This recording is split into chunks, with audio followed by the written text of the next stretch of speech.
सभी भक्तों को प्रणाम। हरिओम। हमारे आदर्श में आपका स्वागत है। मंदिर और तीर्थ हम सभी लोग जाते हैं, लेकिन मंदिर और तीर्थ क्षेत्र का हम पूरा लाभ नहीं ले पाते। आइए जानते हैं कि मंदिर और तीर्थ क्षेत्र का पूरा और चमत्कारिक लाभ लेने के लिए क्या करना चाहिए। शिव मंदिर में जाओ, शंकर जी की चौखट पर जाओ, शिव के द्वारे पर जाओ, शिवालय में जाओ, तो शिवालय में पहुंचकर आते आते एक बार भगवान देवाधिदेव महादेव को वापिस पलटकर दर्शन कर कर फिर आए।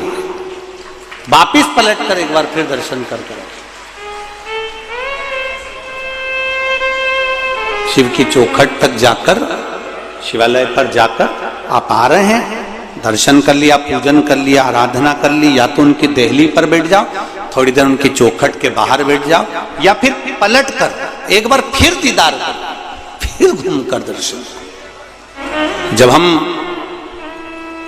द्वार पर से घूमकर भगवान का दर्शन करते हैं तो मणिभद्र की कृपा, भगवान शिव का जो द्वारपाल है मणिभद्र, उसकी कृपा हम पर जरूर होती है, उनकी उदारता, उनकी दया हम पर जरूर होती है। शिव कथा कर रही है, भगवान शंकर को जो चीज समर्पित होती है, भगवान शिव को जो समर्पित किया जाता है, भगवान शंकर को जो चढ़ाया जाता है, शिव से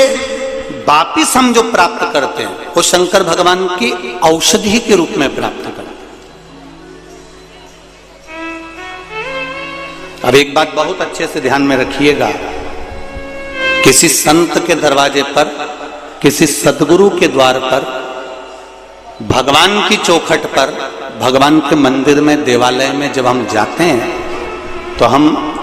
संत के द्वार पर जब हम जाते हैं तो कुछ ना कुछ उस संत के द्वार से बन सके,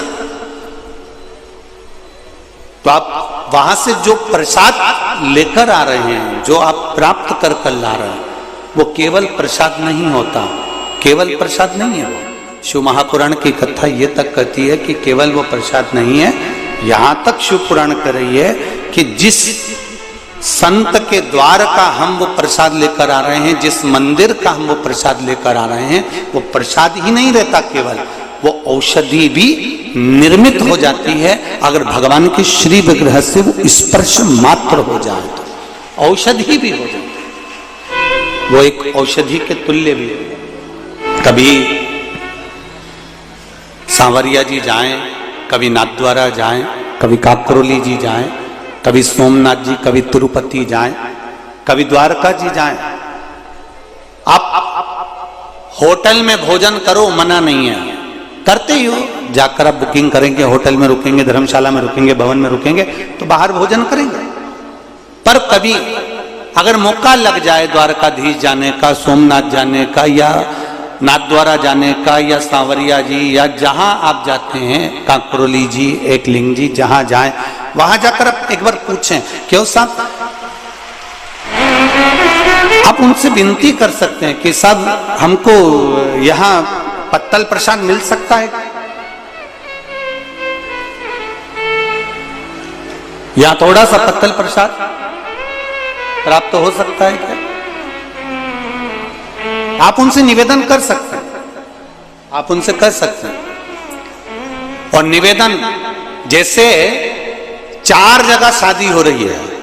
आप समझ लेना जरा, 4 जगह पर शादी चल रही है और एक जगह पर कहीं अन्नकूट महाप्रसाद चल रहा है,